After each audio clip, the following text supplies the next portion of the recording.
céu é diferente aqui de cima. Por quê? Ah, porque nós estamos acostumados a ver o céu lá da Terra. Mas aqui é diferente, horas. Por quê? Porque não tem nuvens, não tem poluição. Por quê? Porque aqui de cima o céu fica mudando de cor. É, se bem que pela Terra a gente consegue ver o céu mudando de cor. Por que o céu muda de cor? É porque... sim, Zequinha! E aí, gente, tudo bem? Eu sou o Jefferson Max, estou de volta aqui em mais um domingo, de volta em mais um assunto diário. E quem está com a gente hoje para bater um papo, para conversar, você já deve ter reconhecido aí no vídeo. Se você é da minha geração um pouquinho para trás, com certeza você se lembrou, você agora teve um sentimento de nostalgia. Fred Alan está aqui com a gente no assunto diário, ele que fez o personagem Zequinha no Castelo Rá-Tim-Bum. Fred, é um prazer ter você com a gente aqui. Obrigado por ter aceitado o convite do Diário do Litoral e da Gazeta de São Paulo. Eu que agradeço. Desejo um bom dia, uma boa noite, uma boa tarde, aonde nesse tempo que alguém for assistir esteja bem. É isso aí.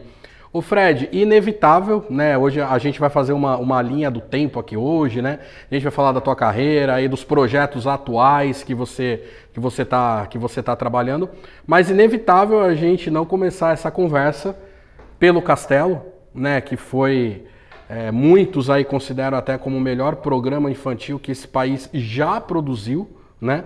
Uma audiência à época aí, uma audiência massiva. Eu confesso a você que eu assisti muito Castelo Rá-Tim-Bum também, então para mim é uma honra estar batendo esse papo com você. Até agradecer a você também e aos demais aí por terem contribuído pela minha formação e a formação dessa geração, né? Foi um programa muito importante. E conta pra gente, Zequinha, como é que você entrou no Castelo, como é que você foi chamado para fazer o Zequinha, como é que foi isso? Todo mundo... né, realmente me conhece pelo Castelo, ele é um marco mesmo, mas eu comecei nessa timeline, né, que você propôs de construir hoje, eu comecei a trabalhar antes, eu comecei fazendo teatro, uma peça que se chamava Fuga do Planeta Kiltra. Eu acabei indo parar nesse espetáculo, meio por um acaso. E eu passei nos testes, acabei ficando no elenco principal, tive que escolher entre ginástica olímpica, porque eu fazia ginástica olímpica. Na época eu tinha 5 para 6 anos. Novinho. E aí eu decidi fazer teatro, fazer essa peça, que tinha Cíntia, Raquel e Luciana Amaral no elenco. E era uma peça profissional, era a primeira peça no país, se eu não me engano, só com crianças no palco. Então tinham 2 elencos e tal, eu fiquei nesse primeiro elenco. E até fui indicado como ator revelação em 93, eu estreiei em 92. Isso aconteceu de 91 para 92, 92 teve essa estreia desse espetáculo, A Fuga do Planeta Kiltra. E aí daí eu comecei a conviver no teatro e já comecei a fazer outras peças. A próxima peça foi adulto, uma peça adulta, durante as gravações do Castelo. Sim. E aí, como eu fazia essa peça com o Luciano e a Cíntia, a gente estreou na Biblioteca Monteiro Lobato, aqui em São Paulo. A gente foi para o Teatro Augusta. E eu lembro de uma temporada no Teatro Sérgio Cardoso, um teatro que tem aqui em São Paulo, que o Karl Hamburger foi assistir. E aí eu lembro que tinham me falado que ele era um diretor e que estava fazendo um programa, ia fazer um programa e queria me conhecer. E aí eu fui fazer teste, né? Fui fazer teste com a Cintia, com o Luciano, fiz teste com outras crianças.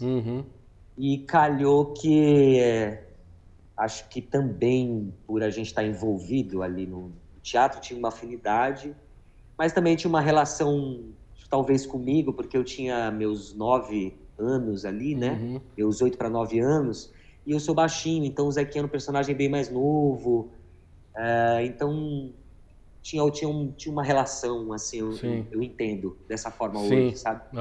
E aí foi assim que eu fui parar no Castelo.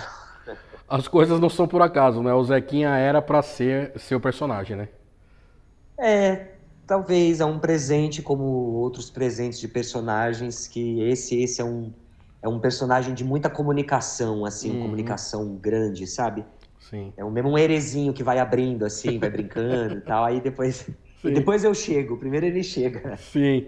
O Fred, e a gente leu, né, em alguns locais, em alguns outros veículos, a gente assistiu também algumas entrevistas do próprio elenco, né? A Cíntia, a Raquel já deu muita entrevista. Diz que era uma loucura a rotina de vocês, né? Com a gravação do Castelo, vocês conciliavam escola e vocês chegavam a passar dia todo gravando, era isso mesmo?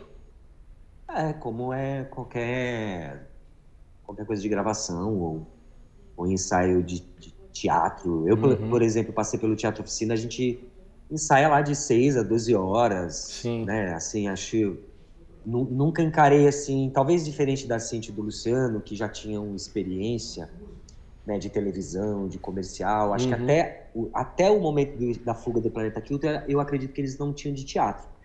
Mas eles já eram, né, pessoas conhecidas e tudo mais.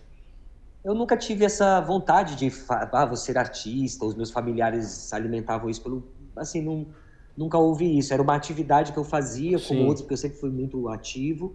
E aí, como eu fazia ginástica olímpica, era uma coisa que eu queria fazer mesmo, queria competir, queria ganhar medalha e tal. Eu acabei gostando do que eu vivenciei de teatro naquele momento ali, em 91, e acabei escolhendo o teatro. Então, assim, eu gravava, estudava de manhã, porque sempre foi essa condição dos meus pais, né?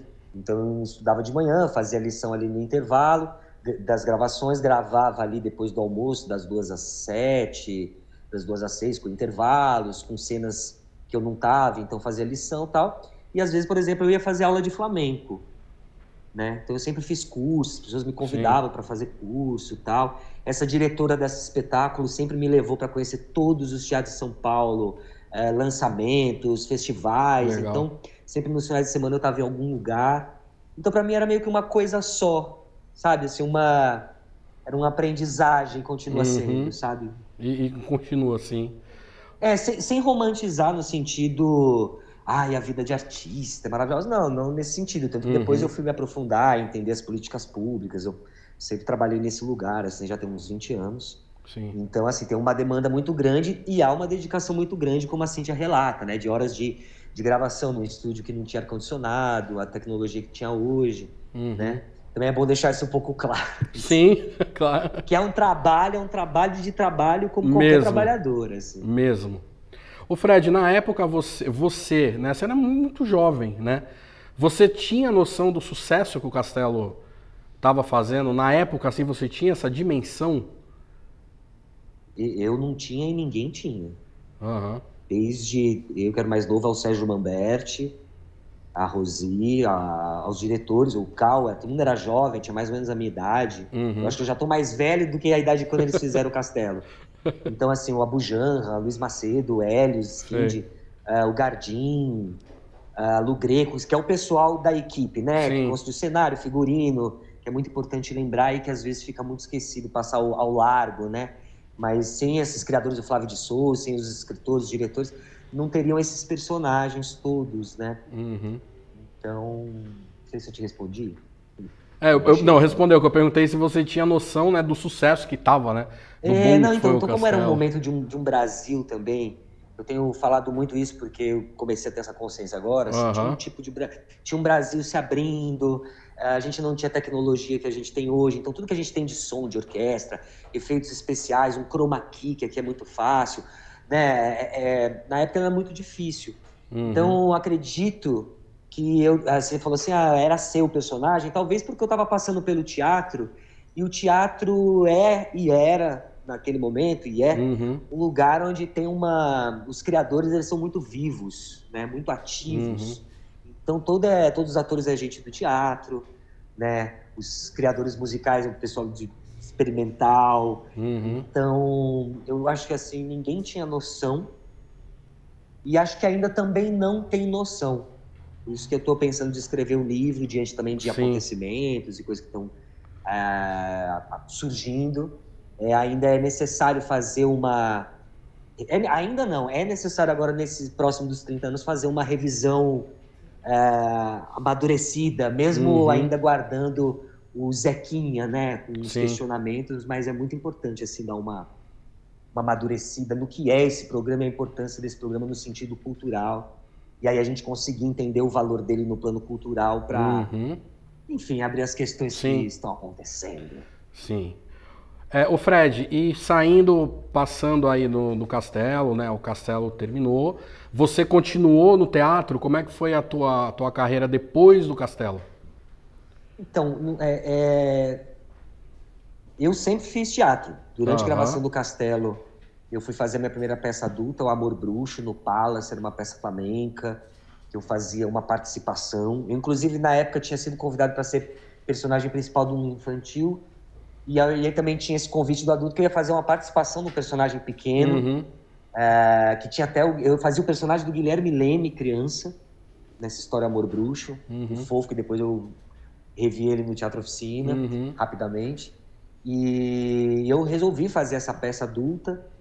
Então, depois dessa peça, O Amor Bruxo, eu fui fazer Paixão, Flor de Vênus Furiosa, que era também uma peça com um enredo assim, espanhol, flamenco, numa taberna, e dirigida pelo Júlio Sanz, um diretor espanhol. Logo depois, acho que isso foi em 95, né? O Castelo estreou ali em 94, 95 foi o Amor, foi esse Vênus, Amor de Vênus Furiosa, Paixão, que é esse espetáculo, que era uma peça super alternativa, que a plateia entrava numa taberna, então tinha a história que acontecia dentro daquela taberna e tinha uma apresentação, que era o que acontecia nessa taberna, então as pessoas comiam queijo, bebiam vinho, era uma peça bem experimental, assim, bem bacana. Logo depois dessa, eu fui fazer acho que um espetáculo que chamava Siegfried, se eu não me engano, que também era um infantil, que era a história da evolução da criança e algumas etapas assim, ligadas um pouco à psicologia e esse personagem Siegfried e tal. Depois eu fui fazer... Eu sempre fiz teatro. Nesse meio tempo, eu fiz algumas coisas de televisão. Fiz algumas participações em programas, por exemplo, como o da Eliana, desde, sei lá, um especial de alguma coisa. Fiz Você Decide também, onde era um personagem... Não era o personagem principal, mas era o personagem que dialogava com o menino principal que tinha acabado de se tornar cadeirante. Meu personagem era um menino que já era cadeirante. Eu lembro que nessa época, nossa, convivi um bom tempo ali dentro da ACD, ali no Ibirapuera. Foram experiências muito interessantes. Na época eu era criança, não tinha... Brincava com a criançada toda, né? E minha mãe que viveu uma situação, né, de comovente, mas eu sempre cresci um pouco assim, aprendendo a atuar nessa relação, né? Então eu fiz Você Decide, fiz algumas coisas que eu lembro até de também, além de especial, fazer até alguma coisa meio de repórter, de jornalismo, entrando ao vivo. Era um pouco diferente dessa época, por exemplo, a gente está aqui na internet, né, tem essa tecnologia, e nem tem eco.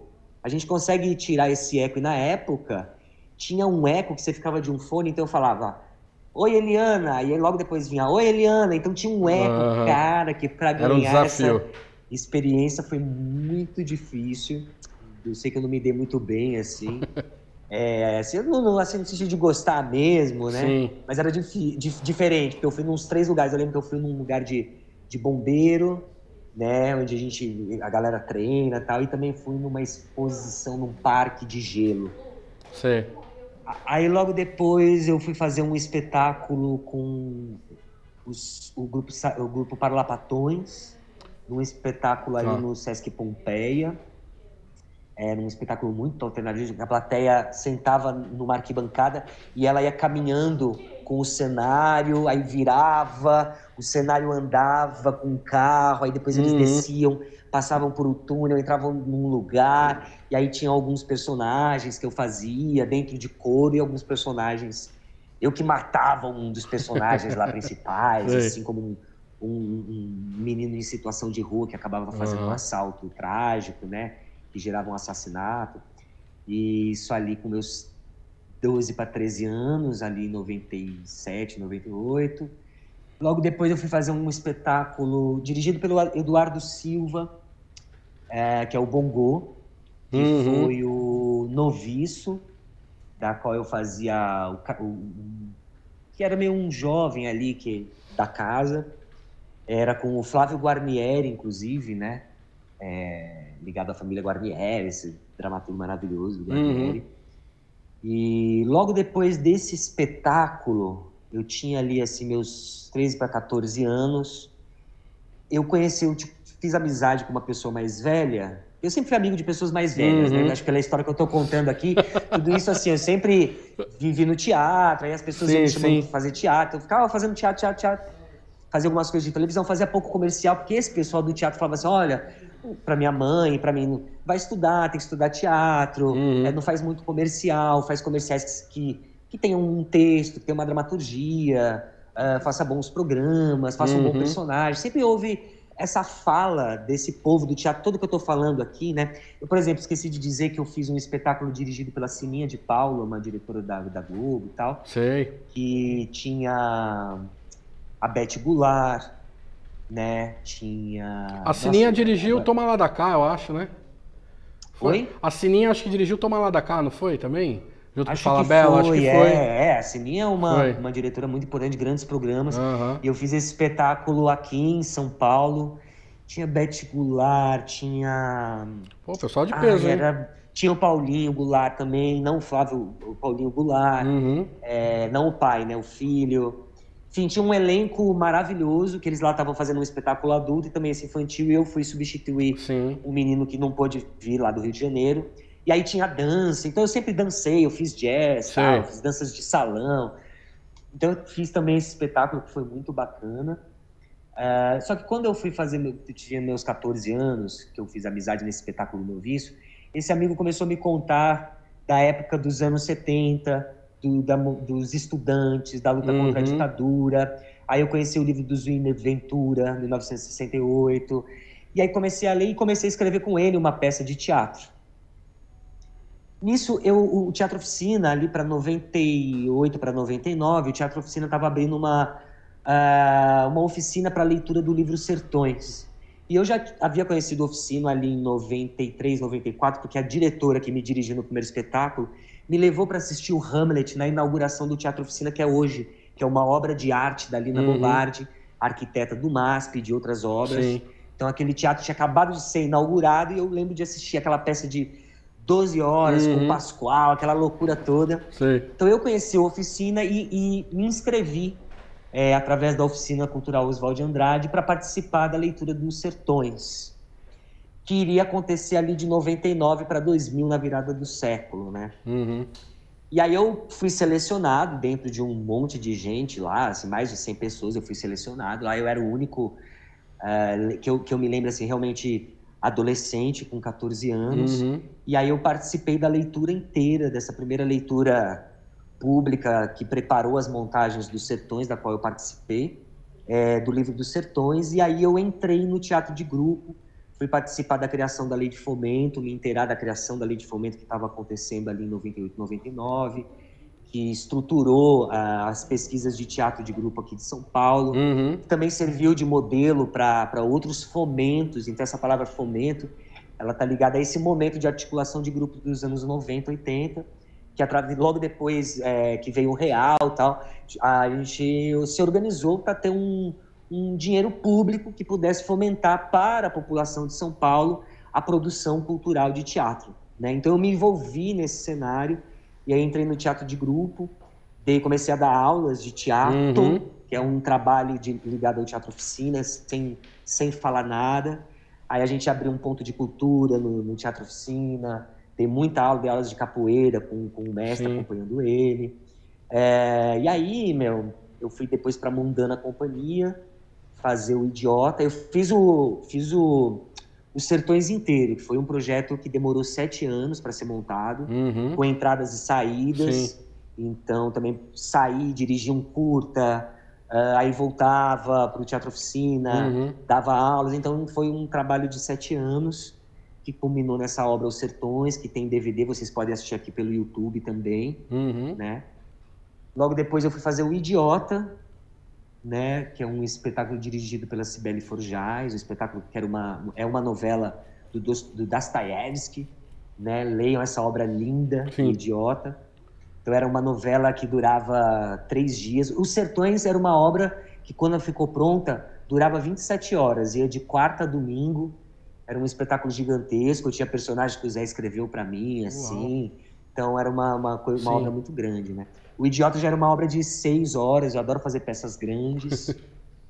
Depois do Idiota, eu fui fazer um espetáculo Pais e Filhos com um diretor russo, que veio trazer uma questão ligada ao Stanislavski, que é um diretor muito importante do teatro, que influenciou o teatro, de uma certa forma, a gente fala realismo, que está ligado a que o cinema americano e tudo que a gente conhece meio de cinema, assim, de atuação ligada ao realismo, como atores como Anthony Hopkins, Marlon Brando, que inauguram um tipo de atuação que não é caricata, ela é interiorizada. Esse diretor Stanislavski é muito importante para o teatro. Ele tem uma obra continuada, porque a gente só conhece traduções de alguns livros que se entende como métodos, e na verdade não são métodos, são pesquisas continuadas. E esse diretor russo, que trabalhou com uma assistente dele, a Maria Knebel, veio trabalhar, então eu trabalhei com ele, e aí eu aprendi muita coisa sobre a atuação também, e comecei uma pesquisa com a tecnologia dentro do teatro. E aí surgiu o meu grupo de teatro, que é um núcleo independente de teatro tecno-rupestre, onde a gente vai trabalhar o entorno do teatro, né, os camarins, como se constrói figurinos, as reuniões, as descobertas do teatro, porque o teatro é uma obra de arte que nunca está pronta, né? Ela se constrói e desconstrói todo dia. Aí eu fiz esse projeto Pais e Filhos, fiz um outro projeto da dramaturga Ave Terrena, chamado O Corpo que o Rio Levou, que fala sobre os torturados da época da ditadura. Que mais? Fiz um espetáculo chamado Os Um e os Outros, da Cia Livre, que é um texto do Brecht, mas que, como é uma peça de aprendizagem, ela estava ligada aos acontecimentos dos povos originários, e isso aconteceu logo também ali com a entrada do governo, dos governos de 4 anos que a gente teve. Então foi um espetáculo muito de comunicação, porque tinha uma família Guarani em cena. Então também foi uma aprendizagem de atuar e abrir campo para que os povos originários pudessem atuar simplesmente com tudo que a gente deve aprender. É bastante coisa, hein, Fred? Muitos trabalhos, hein? Muitos trabalhos, muitos projetos mesmo, hein? Pois é. Bastante coisa. E aí tem fazendo teatro sempre, teatro. né? Tem alguns outros espetáculos, talvez possa até ter esquecido aqui. Mas atualmente, que eu não sei se é o que interessa nessa timeline, né? Eu agradeço. Eu estou emocionado de tentar fazer essa rememoração. Né? Não, mas é legal isso aí. É legal. É que assim, possivelmente, né, a gente deve de repente agendar contigo, tentar ver um pouquinho mais pra frente, até uma parte 2, talvez. É que a gente tem o time, né, da entrega do programa, mas eu acho muito interessante a gente não deixar de falar. A gente está se encaminhando aí pro final do time, mas atualmente você tem um podcast que você faz com o Pascoal da Conceição, que, para quem não associou o nome, fazia o Doutor Abobrinha no Castelo Rá-Tim-Bum, né? E tem esse projeto, que você já está comentando até nas tuas redes, sobre escrever o livro. Então eu queria, de uma forma sucinta, que você falasse como se originou a ideia do podcast, do que se trata o podcast, onde as pessoas encontram esse podcast, e também você comentasse dessa ideia do livro, por favor. Tá. Eu vou começar com 3 convites. Claro. Que vocês ouçam e assistam esse podcast O Inimigo do Povo com o Pascoal. Toda quinta-feira a gente faz uma transmissão ao vivo no YouTube. O Inimigo do Povo, você pesquisa, pode até colocar Fred Zequinha, Doutora Abobrinha, você acha ao vivo. Se você não puder ver ao vivo, você pode ouvir pelo Spotify, também você procura O Inimigo do Povo, só tem a gente como Inimigo do Povo. Tá. Lá vocês vão entender que projeto é esse, para eu ser bem sucinto. O outro convite é para vocês assistirem um espetáculo que eu estou fazendo agora, e você pode assistir presencial ou virtualmente. Olha. Ela vai acontecer no dia 14, o próximo sábado, e no dia 21, né, desse mês agora que a gente está, de outubro. Se vocês quiserem, vocês vão para minhas redes, está lá os links de ingresso, tanto para o virtual como presencial, e as informações desse projeto, que tem a presença também do Pascoal e também do querido Sérgio Mambetti, nosso querido Dr. Vitor. Olha só. E aí, o último convite é que eu abri agora um grupo de amigos próximos dentro do Instagram, para eu compartilhar com vocês a criação do livro, que eu estou, por enquanto, chamando Meus 30 Anos do Castelo Rá-Tim-Bum, onde ali eu vou explicar de verdade o porquê também do Inimigo do Povo, desse podcast, o que está acontecendo comigo nesse momento, desde, talvez, digamos assim, desse reencontro, e o que também está acontecendo principalmente com vocês que gostam do Castelo Rá-Tim-Bum. E eu, para não fazer o que está acontecendo com a gente, resolvi abrir esse livro que eu estou escrevendo, e aí eu vou dividir esse livro, contar essa história toda que está acontecendo e criar com vocês esse livro. E aí a proposta, que aí não diz respeito a mim, diz respeito a essa turma que já está lá, é uma embaixada do público para a proteção da memória desse programa tão importante para a gente. E aí eu convido vocês a irem lá, porque é uma coisa muito séria. Sim. E eu quero lidar de forma criadora junto com todo mundo que realmente gosta do Castelo. E a situação é bem mal. É quase assim um doutor Abobrinha querendo fazer uma coisa e a gente precisa ficar esperto. Tá. Então tá aí os 3 convites. Ô Fred, todas essas informações que você passou pra gente agora, esses convites feitos, você sempre divulga nas suas redes. Então, por exemplo, no Instagram é @FredAlan, né? O Alan com 2 L's, né?